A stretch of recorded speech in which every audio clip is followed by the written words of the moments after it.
I got your six, yeah, this life that we live ain't just words that we say, it's the weight that we give. Crayon Box Confessions, judgment free, don't pretend. Tell your story right here, we don't break, we don't bend. Everything happens for a reason, they say. Even pain got a purpose, even night finds a day. You ain't fighting alone, yeah, we stand to the end. I got your six, yeah, I got you, my friend.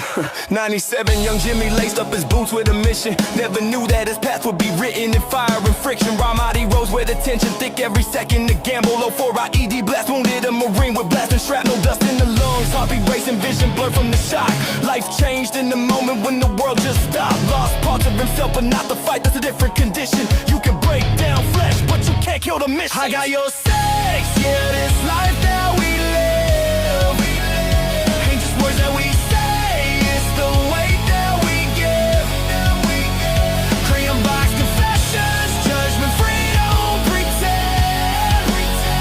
Tell your story right here, we don't break, we don't bend. Yeah, Walter Reed trying to piece back a life from the wreckage. VA hospital halls with a broken, learn strength in the pressure. That's what Beth walked in, yeah, fate in disguise. Crayon Eater's wife, but she saw through the eyes. Not the scars, not the past, not the war that he lived. Saw a man still standing with a life left to give. He said, you saved me, she said we saved each other. Built a life from the pain, raised three together, father and mother. Years turn to purpose, every story gets told. Now they open that door so nobody walks alone. War took pieces, love gave them back. Pain made the wound, purpose filled the crack. Silence will kill you, truth brings you home. You ain't gotta carry that weight alone. I got your six, this ain't a slogan, it's a last. From the war to the healing, we don't ever back down. Crayon Box Confessions, judgment free, let it out now. Tell your story, yeah, your voice matters, pal. Everything happens for a reason, we see. Even broken roads lead to who we can be. You ain't fighting alone, yeah, we stand to the end. I got your six, yeah, I got you, my friend.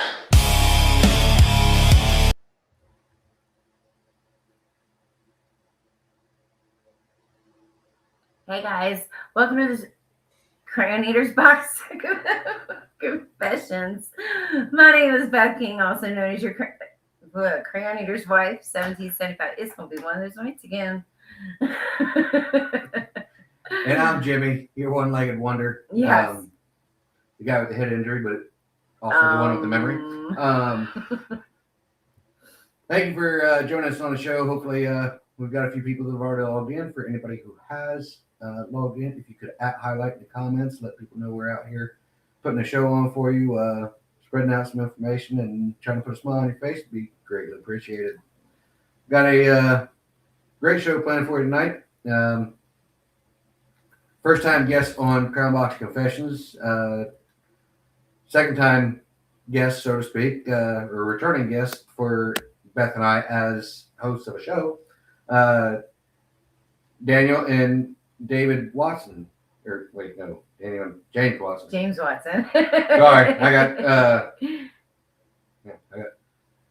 I'm reading the screen. You read that. That's what it was. It threw you off. Anyway, gentlemen, how y'all doing tonight? Great. Thank you for coming back on the show. Super excited to pass on the word. We got a chance to interview them before their book was released, and now we've got their newly released book. We've been able to read it, and it was awesome, guys. But first, let's talk about who you are. You both, if nobody doesn't know, these are twins. And they're amazing, two amazing brothers who wrote a book, The VOIDRUNNER. And we also are veterans, so I'd love to hear about your, where you grew up in your military career. Okay. Who wants to go first? James does. James. I volunteer him. James had an eye injury, guys, so he is not happy. Oh, wait, you're on mute, sweetheart. Can't hear you, bro. It's It's a little Mikey thing, buddy. Yeah, down at the bottom.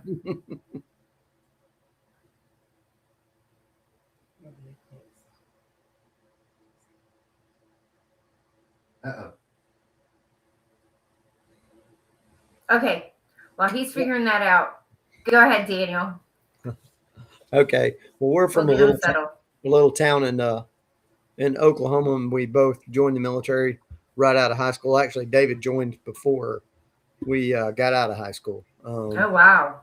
But as a matter of fact, he went to boot camp in between summer of junior year and senior year. Did he go get his GED, or is this, No, it just you can actually back then you could you did? actually come back and finish your senior year. Okay. So Really cool. I never knew about that. But Go ahead. I'm sorry. when I got out of high school, I went into the Marine Corps. So in 1987, which is a little while ago now, but spent 6 years in the Marine Corps. I was an intelligence analyst in the Marine Corps. Nice. That was pretty interesting. I bet. Did a So you studied all the colors in the crayon box. say again?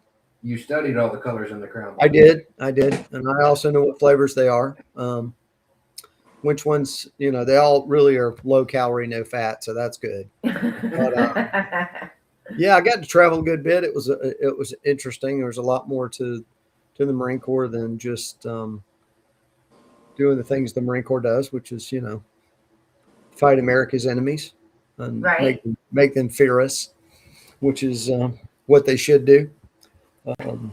If recent events have told us anything, they certainly should do that, or the bare minimum, really think very hard before they decide that we're the ones that they want to engage with. The U.S. military in general, just the best equipped, the most experienced, the best trained, just on the earth. Hey, those guys are they're top notch, and we think about them every day, and pray for their safe return and their back to their families here in the States, or wherever they're at in harm's way, which is pretty much every corner of the globe. So, but I loved the Marine Corps. It was a fantastic experience for me, and I had the opportunity to get a good education because of the GI Bill. So I was grateful for Nice. that. And you went into law enforcement, right? I did. I'm a retired police officer. I spent 25 years in law enforcement, and Very got nice. out. We No. had a long talk about that the other night.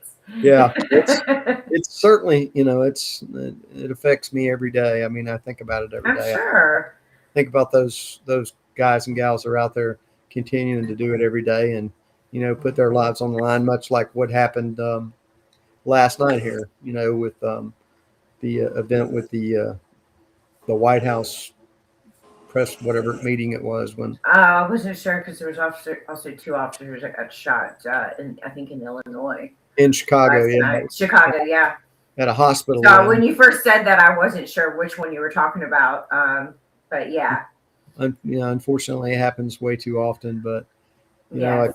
of course, our prayers for the family of the Chicago police officer that was killed, and the other one that was injured. I don't know really anything about it, nor do I know very much about what happened with the correspondence dinner thing. But I think it says something, because I think when you're in the military and you go to war or you go to foreign countries, there's a way to kind of distance yourself still from that. You know what I mean? But when you're a police officer and it's happening in your own community, down the street, family, friends, it hits different to me. To me, I feel like it does. And I feel like that should even be more reason for there to be more not only transparency, but also more help available, so, as far as like therapy and stuff for police officers without fear of losing their job. One second. Sorry. James, did I James hear got some his noise voice. coming from your side? I did. James? Yep. Okay. Okay. Yeah, your mic's working. All right. You're back up. All right, now we can carry on. I just wanted to make sure that I was my I can hearing hear is little weird, so- movements. Well, what I was gonna say, Beth, is that the primary difference is when you go overseas and you're in a a theater of operation or whatever, you get to come home, you get to take your pack off, and kind Right. of come back to the world, so to speak. And as There's a a police officer, downtime. There's a good amount of downtime for people who go off to war, and like you said, come home. There's that downtime agreed. that police officers, like you're saying, don't get.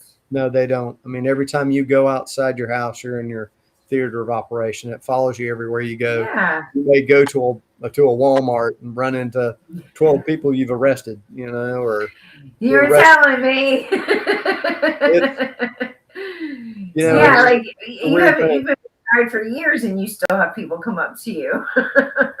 All right, real quick. Tish Tucker, Jamie High, Cam Goodhoe, Carolyn Douglas. Where's the other ones here? Shellback Smitty, Theo. Thank y'all for joining us. Just wanted to give a quick shout out and say hi. James, you want to give us a quick rundown on the background there? Sure. I mean, it's not like we went to school with a lot of people. There were only 9 of us. Oh wow, you're like Jimmy. He had a very small class as well. Not that small, but small. I mean, not a lot of women either. Not a lot of dating going on. Not liking downrange with the goats. But anyway, I was in the army for 32 years. I was a command sergeant major. Did a bunch of deployments. And I'm an infantry dude. I like being an infantry guy. Everybody says the dumbest people go in the infantry. I beg to differ. That is not true. That's right, because we're not People interested think that in he's dumb, and they are sorely mistaken. He's My extremely favorite dumb. saying is, "Don't ask me. I'm just a dumb grunt." Yeah, There you he go. likes to pretend dumb. I like it when people underestimate me. Mhm. and that's what you do. You don't let people get up on you by that. You go, okay, whatever. It's like Mhm. reading and writing wasn't a big thing back when I first joined the army, but especially in the infantry. But it afforded me the opportunity to get a bachelor's degree and a master's degree, and then be able to send my youngest 2 daughters to school and not have That's to pay for it. amazing. So, that's a big plus. Right now, after this book, I've written 3 books for Walter Reed about post-traumatic stress. And that seems Yeah, to be, congratulations on that. That's awesome. And also, what about the poetry? well, that's the thing.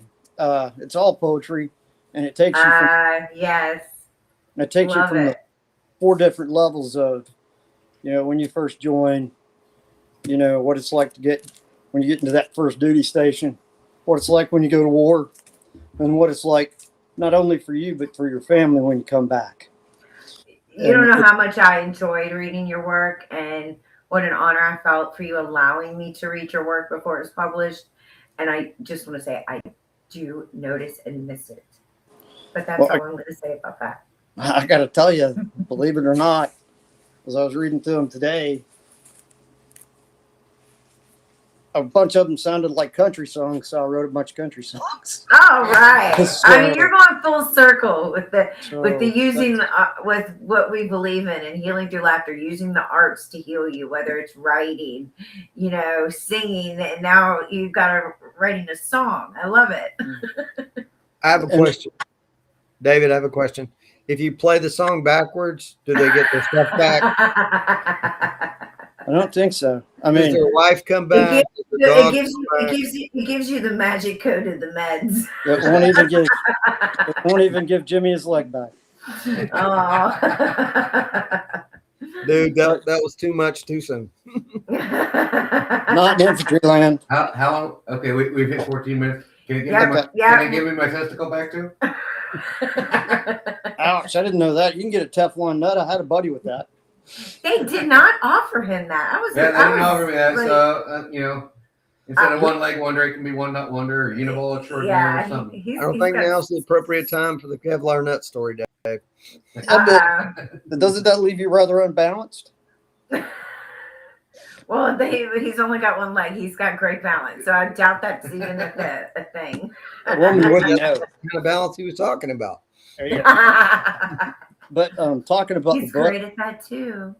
you read the book completely Jimmy's already? actually just a few chapters short, so like he doesn't want to know like the complete ending because he doesn't want to spoil it. He's Yeah, I was into it and read myself into a headache once or twice already, just because I didn't want to put it down. But still trying to get used to having to put the old man eyes on.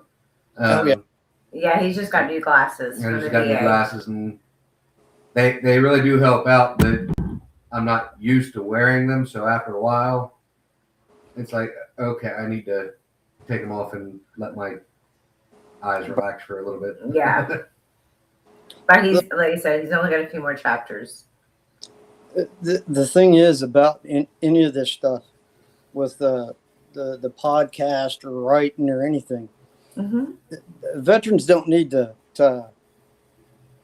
pigeonhole themselves in. You're retired. You don't do anything else. You may you do whatever to get by or whatever. But we have a lot more to offer than just what we did in the military. We offer Right. and I've met some of the most amazing, most talented people that are generally either in the military or veterans, and it's been an honor and a pleasure. Like you get so many more life experiences because of the traveling and because you meet different people. So I think most people in the military are very well rounded. I said that with a straight face. I'm sorry. No, but you guys, you really, you impress me, and I admire that you use these things to share with others and to help others heal, like you're doing with the Walter Reed and the poetry. Walter Reed obviously has a special place in Jimmy and I's heart because that's where we met, and where he was, originally went when he was injured. So to be able to help those guys, it's truly touching, and I know it helps you writing it too. definitely. I mean, I don't know how long you were at Walter Reed, but I was there for about 2.5 years. And Yep. Well, the first time, it depends on which time you ask. We actually had to go a couple of times because Jimmy kept having revisions done. He kept losing a couple inches. And for the longest time, we lived there for 2 years the first time. And then the second round, we had an apartment in Chesterfield, but because the Richmond VA sucks, I ain't gonna say no other way to say it. I didn't trust him going under the knife. We went back to Walter Reed. So we were there for almost 2.5 years because I got cancer then too. oh wow, So we got stuck there for a longer period of time. So we ended up having an apartment for like 3 years that we called our oversized storage unit. Or overpriced storage unit. That's what it was. Overpriced. Yeah, she got cancer, and we stuck around Walter Reed and ended up moving up there, and then Yep. got another form of cancer called working downtown DC. Sorry, that was cancer. That was a bad joke. It was good, but it was bad. Okay. Go ahead. Jimmy's not winning tonight. I gotta have some more liquid crayons. Yes. So I really want to know, like, what was the process? I'm so interested in how you guys collaborated to write this book. Like, did you pick certain characters that you wrote for? Was it like, how did the creativity work with working with two of you? Well, go ahead, Dave. No, not me, man. You go ahead. Well, technically, we share the same brain. So, I mean, it's not that far a trip for collaboration. We've shared pretty much every experience in our entire. We've drawn every breath, almost, depending upon how many times David was holding his breath for nefarious reasons or not. Who knows? But the whole point I'm making is that we pretty much grew up, had the same experiences, and we drew a lot of what comes from the book. From Well, that was especially- one of the things I definitely wanted you guys to point out was that even though it is a sci-fi book, this is very much your life experiences with a twist. Yep. It's like, what would you do? What would you do if you could? What would you do if you had another chance to be young again? What would you do if you had another chance to have, one more, or continue to fight for the, the forces of good or whatever, and, kind of know why you're fighting, knowing what you're fighting for, because a lot of times, in the military, and David can, certainly attest to this, we go where we're told, we do what we're told. Right. And it's not like we don't think, because, they think that military people are robots and they don't think about, oh, go here, kill this, blow that up. That's not how it works. I mean, there's a lot more to it than that. And I'm sure that at least 3 of the people on this right now can attest to that 100%. And as much as I'm patriotic, I have the U.S. flag tattooed all the way up to my shoulder. I got it on my heart, no doubt, as I'm absolutely a patriot. Absolutely. But at the end of the day, when you're there, and it's the same thing in law enforcement too, you're not fighting for a cause. You're fighting for the person beside you. Yes. That's exactly. And imagine this, if you can. Imagine somebody who's been with you your whole life, every single day. And, what would you do for them?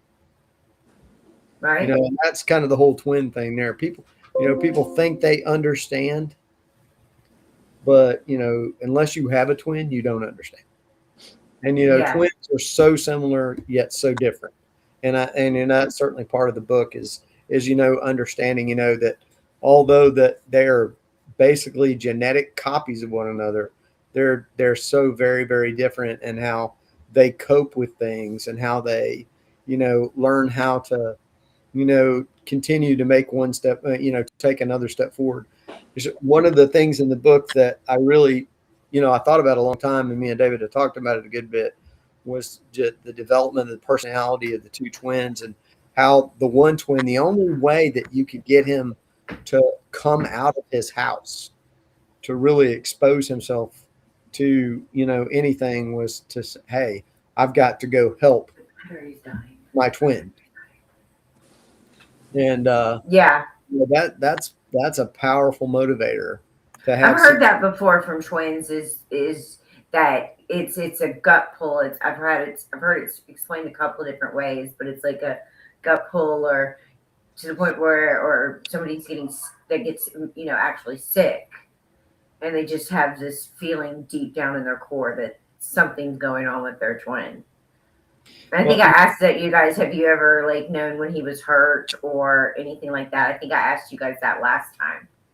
Oh yeah, when David got wounded in Somalia, Mm-hmm. I knew it before they ever called. Hey, this I knew that something was wrong, and it's it's a weird thing, but it's no, and I truly believe it. I mean, I can only imagine with that's twins, how it works. I truly do believe that. I can only imagine, with twins, I personally, if there's times where I get a gut feeling about somebody that I just need to reach out to them, whether it's I've connected the dots in my head subconsciously that I haven't seen them around or heard from them, or something seems off.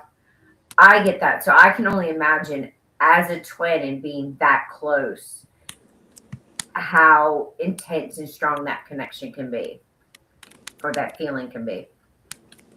Have you had a similar experience, David? I don't think he ever got hurt. Well, there's a good thing there.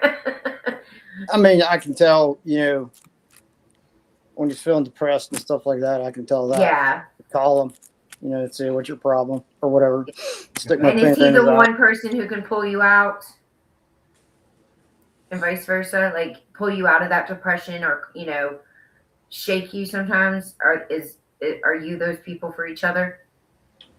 I think a lot of the times we are. I mean, the way we grew up was pretty different. Well, Yeah. it was pretty crappy. And some of the book talks about that. And that whole part of the first of the book is to help define, no matter how you grew up, and how bad things are at home. You're sitting in the back of the country square, and your mom gives you a dollar food stamp to all these damn kids and sends you in the store to buy 2-cent gum so you can come back and give her the change so she can buy her some booze. That's not the best way to get raised. You know what I mean? No, I do remember your childhood. It's horrible. But you know what? If you didn't learn anything, you got to be positive about it. Yeah. I have 4 daughters. They're all educated. They all got their own job. You made sure you did better by yours. Oh, hell yeah. The problem is, the thing is that I wanted my kids to be able to support themselves. If they did get married or whatever, and I had to put their husband on the back of a milk carton, they could still be able to support themselves. You know what I'm saying? I like how you slid that in there. And I'm violent by trade, but actually I'm violent by nature too. But I mean, you learn to temper your violence. You know what I'm saying? Especially in a society where people think that they can say anything to anyone with absolutely no consequences of the stuff that comes out of their mouth. And oh yeah, it's like insane. Social media. Same thing. Anybody can be a big bad 6'7", 300-pound muscle-bound guy talking on the internet, and at home he's a fat guy living in his mom's basement, and his space is all covered in zits. That's the thing. And I don't watch TV. That's very true. I don't watch the news because it makes me angry and I want to break stuff. So that was Jimmy for the longest time. I mean, still Jimmy. Jimmy, I can't tell you the last time he literally sat down and watched the news unless, I think he watched it when everything happened when we pulled out of Iraq. And I think that was the first time in probably 15 years and the last time he's actually watched the news because he feels the same way. Yeah. And that was freaking miserable for me. It was even more miserable when we pulled out of Afghanistan. Because I knew I spent time there. I knew what was at stake, and I just didn't like the way that it went down. And no, and that's what I meant. I meant Afghanistan is what I was referring to. Yeah. Sorry. No, I got it. We live in a very complicated world, and the thing that makes our world complicated is stupid people. Yes. Jimmy always says common sense isn't common anymore. Nope. They say you can't fix stupid, but you can kill it. Or muffle it with duct tape. Yeah. There you go. That's more my style, We sent it back and forth the book. He'd write, a couple chapters. We'd talk about it, and he'd like, hey, we need to add a different kind of character, something to compliment. Now, and your characters kind of mimic people Yeah. I don't know if you want to put out any secrets. Is there anybody that doesn't know that they're in your book that you'd like to say this character was written after you? Actually, the guy that's a maniac was written after me, but. Right. I'm thinking side character, like somebody who doesn't know that they had a book written after them. There you go. Or a whole character. I think the greatest addition to the book from my part was the animals. And it's because I have a deep love for animals, you know what I mean? Especially dogs. Yeah. Because, dogs don't screw each other over. They're just animals, and they can think and they can feel, and however you feel that day, they mimic. And they mimic you, and, my dog, he'd come up, if I'm feeling bad or whatever, put his chin on my leg and look at me like I'm stupid and say, hey, throw me something or whatever. And I feel better. You know what I mean? I feel better. So that's kind of how they say dogs, resemble their owners. I never realized it until Jimmy and I had our dogs. I mean, one, they hump all the time. So she's humping his leg, he's humping her leg. It's just insane. But mostly they like to tease each other when they're not doing it. They always fight over one ball. And there's like 20 of them. Yeah. So it's just like Jimmy and I. But no, it wasn't until I got that dog that I also had realized that connection that you can have with a dog, that one connection that brings you calm and peace, that, you know, when you're in those low moments, like my dog, you know, was really there for me, and really the best thing when I was going through a real bad depression at one point when we were in Texas. And if it wasn't for that dog, I don't know if I would have made it through that year there. So I'm so grateful Jimmy found him. And that's the thing. My dogs, you know, I found them, or they wandered up to the house, or one of the kids I coached skeet and trap at the high school, one of those guys, you know, found this big, angry, orange-looking dog and said, "Hey, you want this dog?" Sure. You know, he's got golden eyes. He weighs 75 pounds, and he's about 18 months old, and he is a raving lunatic. But I love him. You know what I mean? Dogs reciprocate. Like for me, I have high blood pressure because I get a little angry, but my blood pressure drops significantly when I'm out there petting the dog or playing with the dog or hanging out with him.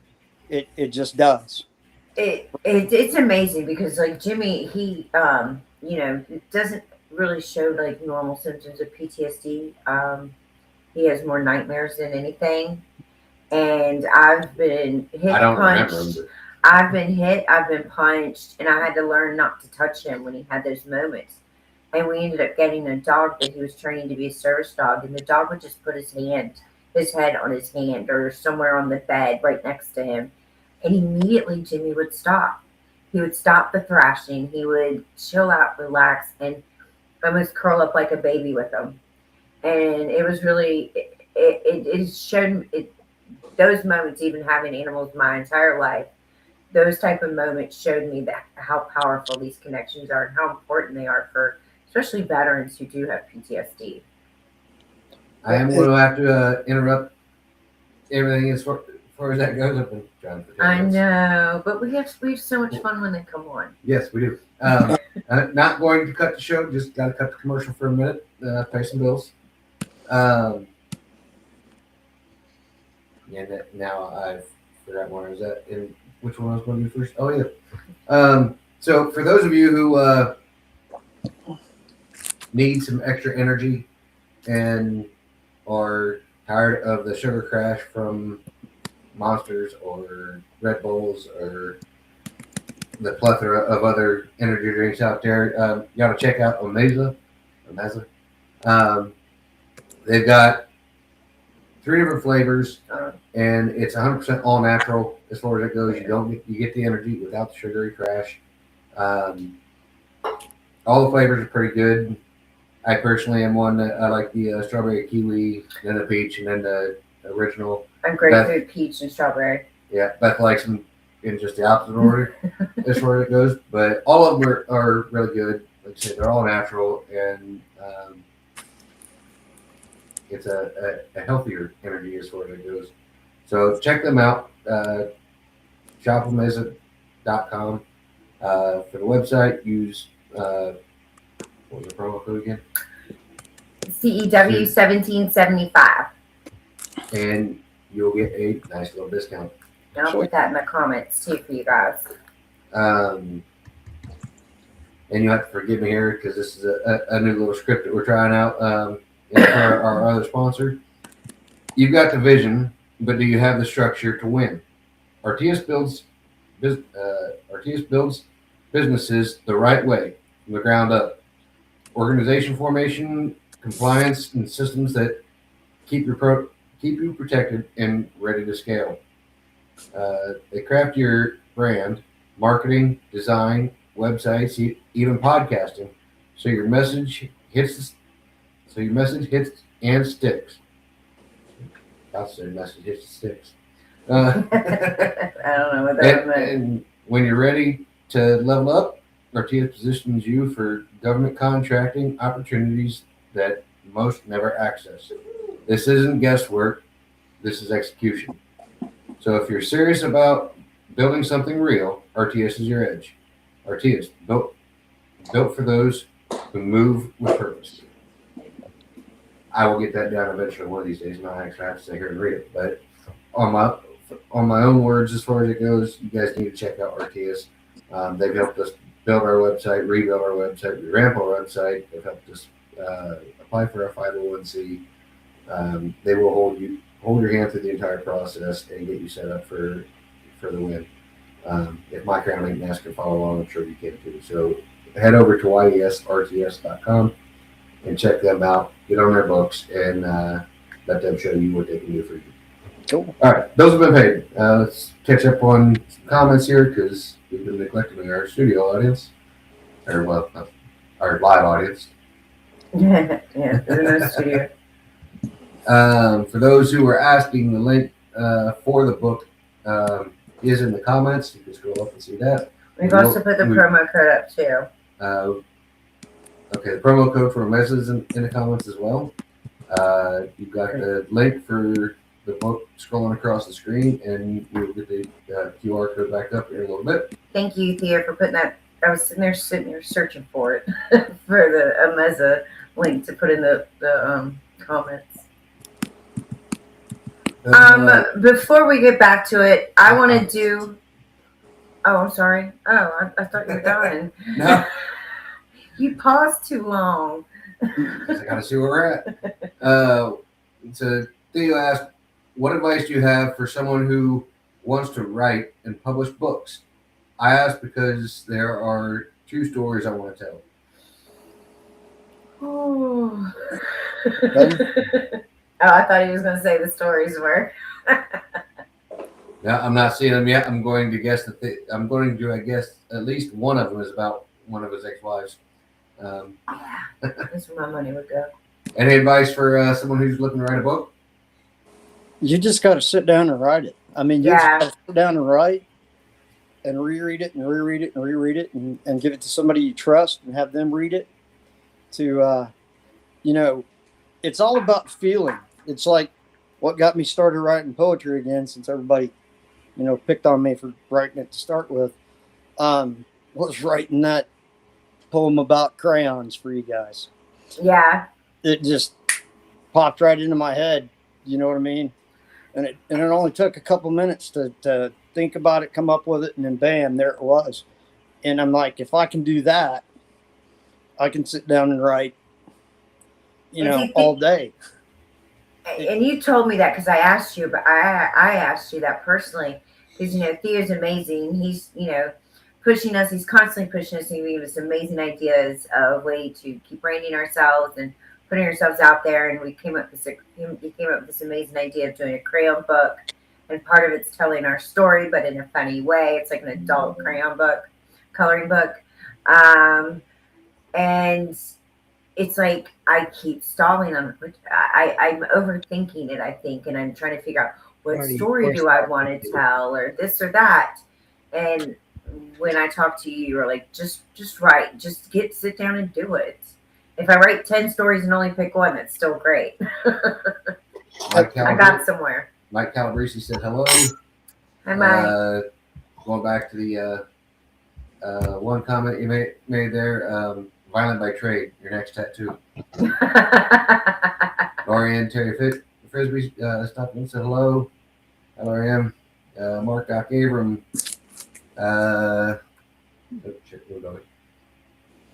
Don't know how long I can stay. Don't know how long I can stay with. I had a couple hatchlings up on the ship, and I've got to file paperwork. Believe it or not, because they're protected birds. Oh, wow. Gotta love this place. You gotta love the red tape the government puts us through, I swear. Beth, I had one thing I wanted to share with you about the writing book. I've got a friend of mine at work. His name is Tim Allen, not to be confused with the comedian, but he's a super good guy. And he's like definitely the dude I'd want to take with me somewhere if I wanted to negotiate something. Now, if I wanted to go tear something up, I'd call David. But Tim is such a great guy. And, he helps me to, sometimes when I talk to him about different things about what we say and what we do. And, one of the things, kind of an idea that we had bounced back forth about was, words matter. Yeah. And, I think about that a lot. And what you have to say, the words that you write, those words matter. And, maybe it doesn't mean anything to anybody else but you. But Yeah. it's about, it's about, putting yourself out there, telling your story. I mean, even as, we could write a book. We really probably should write a book on leadership about, how to lead people, because, I think we've forgotten how to do that. Leadership Yeah. is not about standing on somebody's back. It's about, being out in front, being willing to take chances and lead, and, accept responsibility when things go wrong. We have a horrible time doing that. Taking Yes. responsibility. Accountability is just Just, hey, unaccounted for. and even with, and I'm not going to talk politics, but even with politicians, when you, this is going to sound bad, but it's when you cock something up, just own it. Hey, I cocked it up. Absolutely. I have much more respect when somebody says, oops, my bad, than somebody Man, who lies to me and try.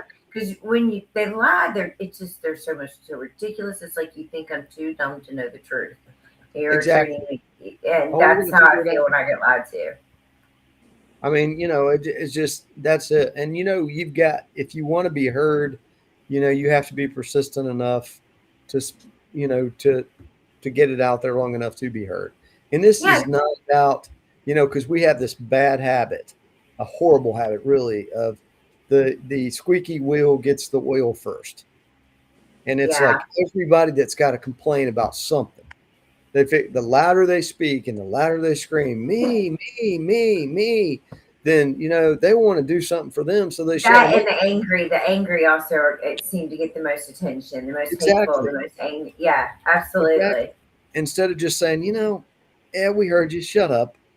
If you had a real problem, we'd be dealing with it. Okay. But what Right. sounds like a lot of noise to me. You come back to me with something, you know, legitimate, something reasonable, something I can work with. Give me a real Uh-huh. problem.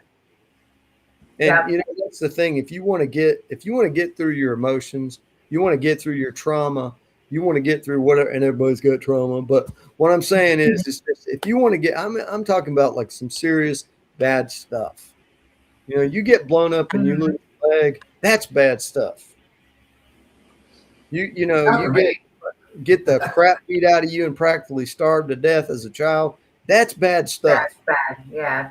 The fact that you didn't get the thing that you really wanted, that you didn't have to have, Right. That or materialistic thing or that new your mom and job dad didn't or get you the car that you wanted, or oh yeah, the that's outfit special. you wanted to wear. Okay, you didn't get to stay out as late as you wanted to. Hmm. Big fat hairy deal. You'll get over it. Right.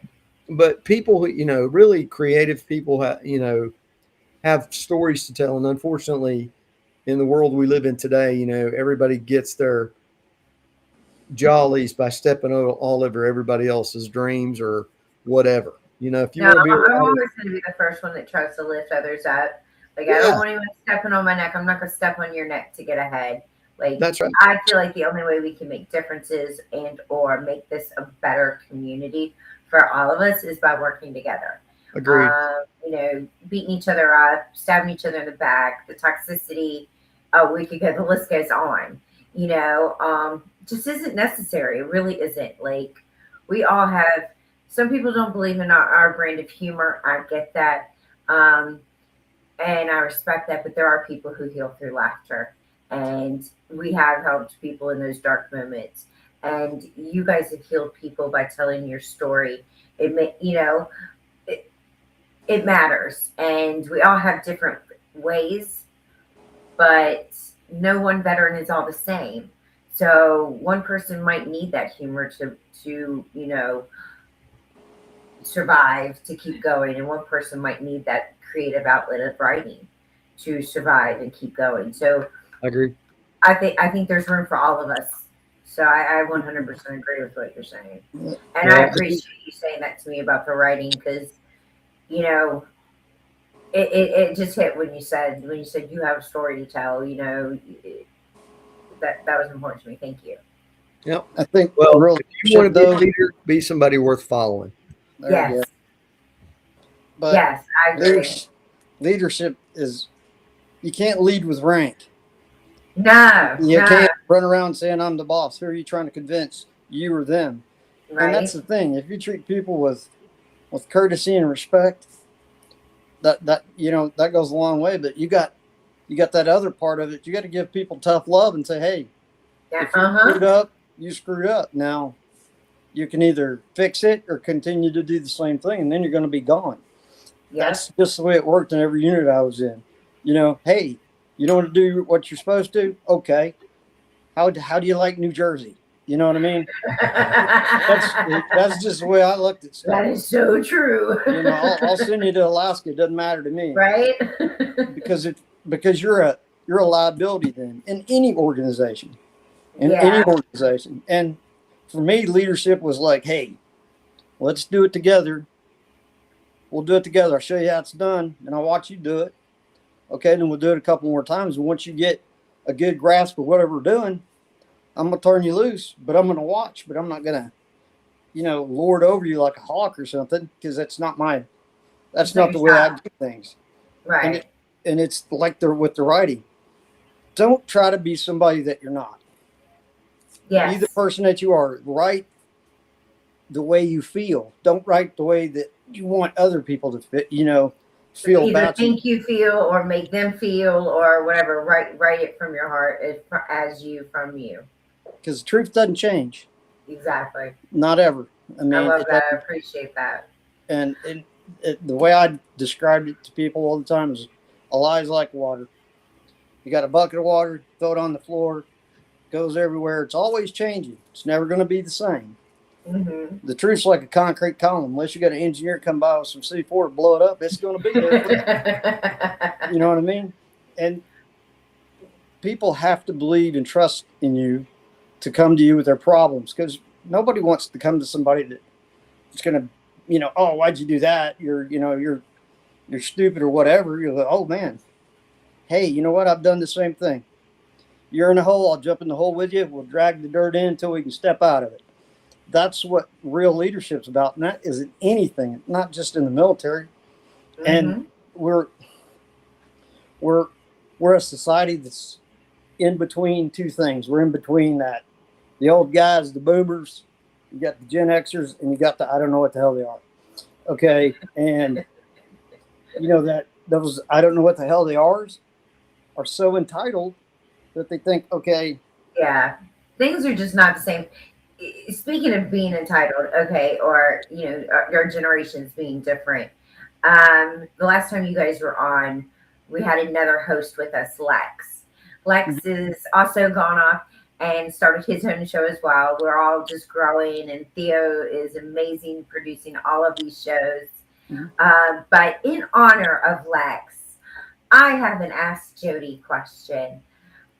Speaking of Lex's show, Mental Warrior 22, you can catch him on Thursday nights at 8 p.m. Eastern, 7 Central. And catch him live on Facebook, Instagram. He's on all the platforms. Again, Mental Warrior 22. But in honor of him, I have an Ask Jody question. My question is, if you're dating for over a year, you talk every day, and so forth, is it disrespectful or rude or inappropriate or whatever you want to call it to break up over a text message? Is that acceptable or not acceptable? I need everybody to answer, and I want to hear what our audience think, because I'm really trying to figure out if I'm just in the wrong generation, that if I'm that old mom who's like really pissed off that somebody texted her daughter and broke up with her after a year. And then I got into an argument with a 14-year-old. Like, that was annoying. I want to hear everybody's opinion on this. I've got to have some clarification. Is it the girl breaking up with a boy over text message, or is it he broke up with my daughter. He broke up with my daughter over a text message. They'd been dating for a year. They don't see each other as often because they're in different schools. One's in 8th grade and one's in 9th grade. So you maybe know, he so they disappeared. don't get to see each other, but this coming year they're going to be in the same school. And all I said to my daughter is, I thought that was rude. I thought that was disrespectful. I feel like you had deserved at least a phone call, especially since you were best friends for years.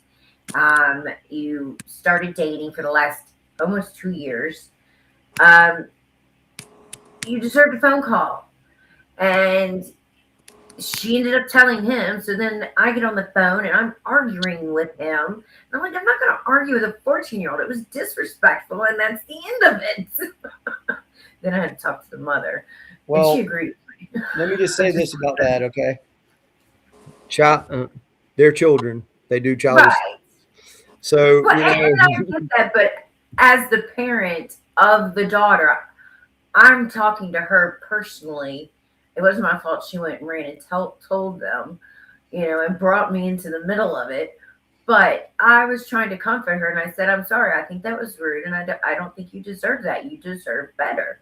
I think we should just teach our daughters that their worth is, you know, up here, not down here, and to expect more. And, you know, this is your sign to move on. Yeah, I mean, obviously for 21 years now, I haven't had to worry about it. But even We just didn't prior know if to it was that, us. even prior to that, you know, as far as before we got married, you know, former friends with benefits, booty calls, whatever you wanted to call them. Yeah, even that's them, okay. Text them. even those short-term flings or whatever, as far as it goes, got a phone call saying, "Hey, look, this just isn't working out anymore," or something. I couldn't imagine doing it through a text. Yeah, Personally. I did Google it. Google agreed with me. I just want to add, it I said just- unless you're in danger or your life or something else, or it could be harmful to you or the other person, is it acceptable, and or if it's short-term relationships. So Google did agree with me. You know what? No one should ever let anybody assign their value. Exactly. So looking at the comments, Mike Calabrese, going back before the question as far as okay. the breakup text, said that he's ready for the sequel. It sounds I like love it. Shannon answering the question, Shannon Jameson said, "I don't think it's right." Thank you, it's Shannon. not. Mike Calabrese said, "Never acceptable. You had the balls to ask them out, have the balls to break up by face to face, being an adult." Yeah. I mean, the mom did agree with me, and I said, if it was you or your child, would you not feel the same way? And she said she would, and she understood where I was coming from. And she's like, they think the kid thought I hated them or something. I was like, I don't hate them. I don't like what they did, and I told them several times that I love them. I don't hate them. Whatever. I just don't like it. I didn't like it, and I'm not going to apologize for that. You should never apologize for defending your child, ever. Yeah. But I mean, I just had to know. So Lex was always doing our relationship questions on Smoking and Joking, which is coming back, I think, either this week or next week. So I'm really excited to start watching what they're going to be doing. Speaking of Smoking and Joking, one more shout out to DeMarcus Reed's son. Oh yeah. He was a draft pick for the Raiders, so he's going to be a Raiders next year.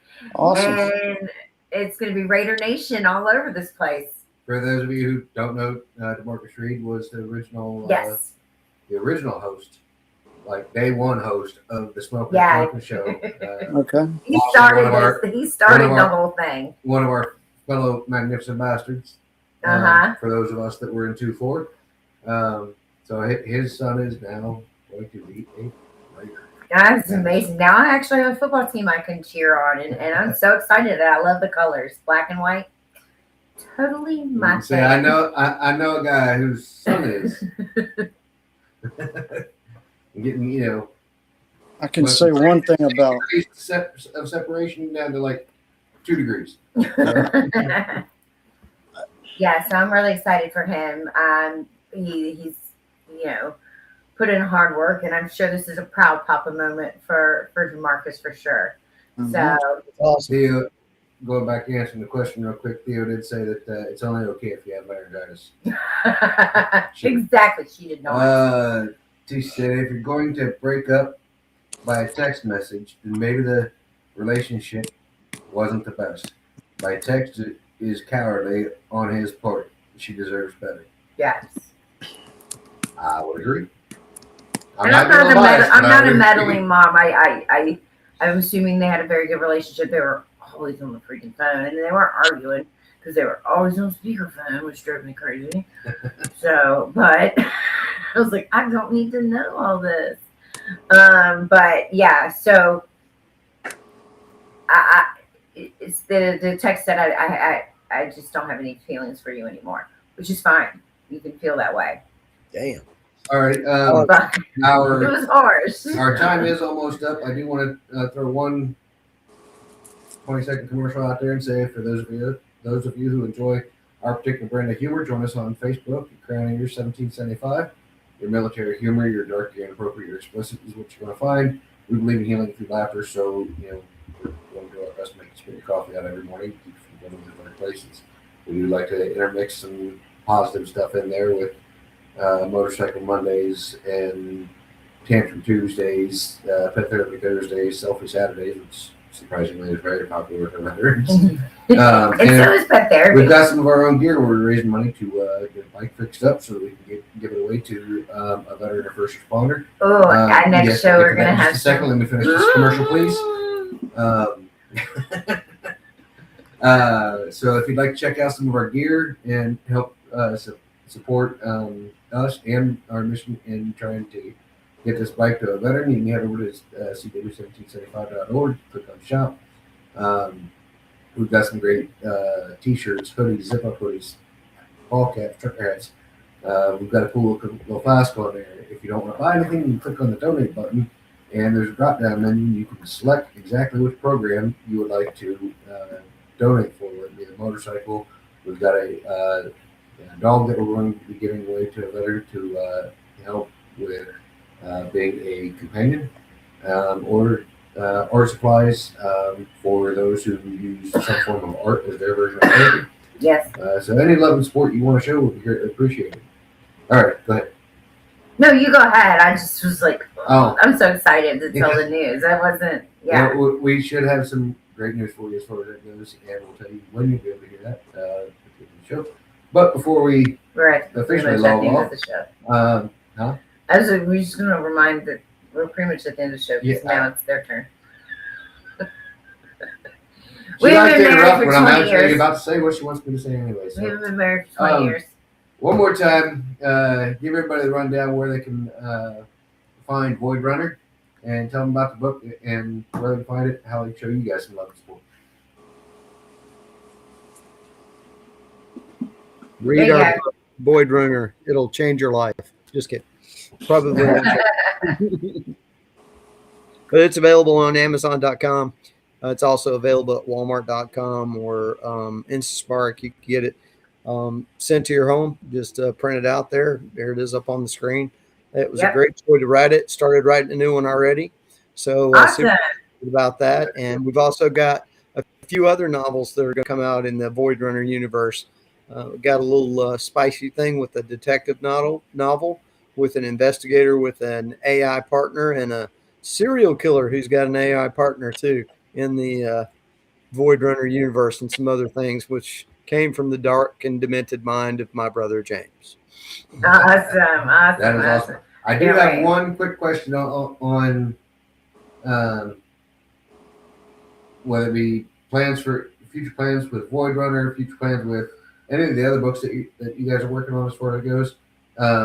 Being one who, with my TBI and the visual issues I have when it comes to reading, I don't read as much as I used to in the traditional sense. I do have a subscription to Audible, though, and I listen to books like nonstop. Whenever I'm in the truck. I don't listen to the radio anymore in any way, shape, or form. I'm always listening to books. Do you guys have any plans on having them converted into audiobooks at all? It's coming. Okay. Outstanding. Let us know. We'll definitely start that because that's his favorite way to read and unwind, and whether it's when I'm driving, when I'm needing to unwind around the house, when I'm cooking, when I'm out mowing the lawn, I've got the earpiece in and I'm constantly listening Yeah. to something. So, all right. alrighty. I guess that's us for tonight. We've hit our mark. So Also, next week we are moving our time from Sunday to Tuesday. I just didn't want you to say goodbye before I said this. Sunday to Tuesday. With us having a new show, we're still kind of working out the kinks and seeing where the best timing is. And so we're going to move to Tuesday nights, 8 p.m. Eastern. We still like this time, so we're going to keep that. But please check us out. Tuesday, May 4th. May 4th. Okay. All right, guys. Thank you for joining us on the. Thank you for joining us here on Crayon Box Confessions. He's smoking and joking. See, it's not just me. We love you guys and hope to see you on May 4th. Bye, guys. We love you. All right, bye. Thank y'all. Thanks. Whoa.